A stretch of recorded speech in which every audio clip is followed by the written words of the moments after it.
So here's where the back cat is leaking, right around here. And so what you do is grab a wire brush and kind of clean it up a little. Got some alcohol here to clean around there. And then finally, this was just something I picked up, but I'll look around for something better. But put this putty around here, and then I'm going to use a heat gun to cure it. Or says wait, allowed to dry for 30 minutes is what this one says, but other ones say like overnight and so on. So hopefully that will clear up a little bit of an exhaust leak right there.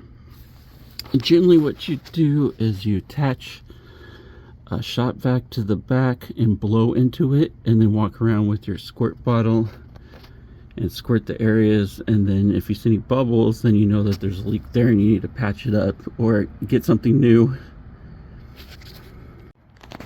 So all you do is get yourself a squirt bottle, fill it with just like say Dawn soap and water, and then you squirt the exhaust system and look for any bubbles for leaks. Pretty cool. I found 2 leaks that way and patched them up.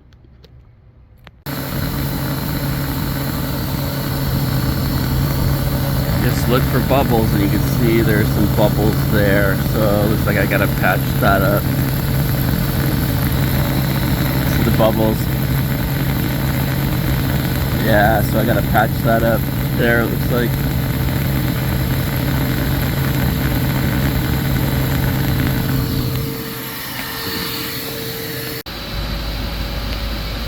Here's some exhaust leak I can see.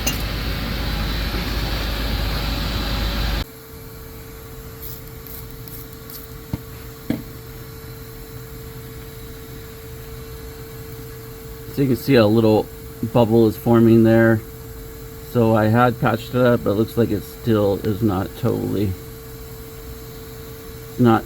sealed up because bubble keeps trying to form right there. Here's what it looks like in the back after it's cured. It looks pretty solid. It was pretty easy to do, to put that on there. So if you have an exhaust leak, it's great stuff. I'll put some better links down in the description. So the only thing I worry about is if you want to take this apart, how much that gets in the way when you want to disconnect that. But I'm sure the muffler shop can manage that. I'm sure this is a pretty common thing.